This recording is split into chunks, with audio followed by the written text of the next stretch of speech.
The geomod system of the original Red Faction was really pushing the hardware of the time. We wanted to go further. We wanted to do a game where you could bring down buildings piece by piece, but the hardware just wasn't there.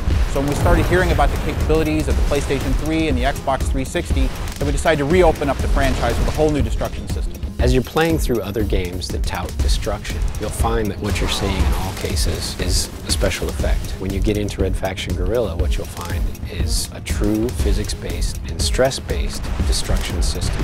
In RFG, you physically destroy things the way you'd expect it to work in real life. Buildings have materials and weight.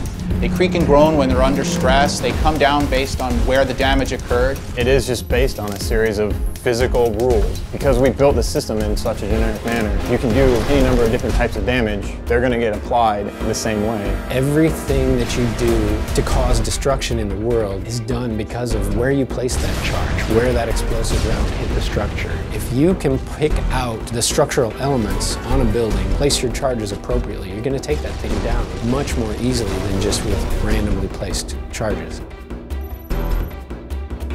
We've found that it's almost been necessary to teach our environment artists and our structure artists to be structural engineers. The programmers got so good at simulating stress on the buildings, it turned into less, how are we going to make this thing fall apart, into more, how are we going to make this thing stay together.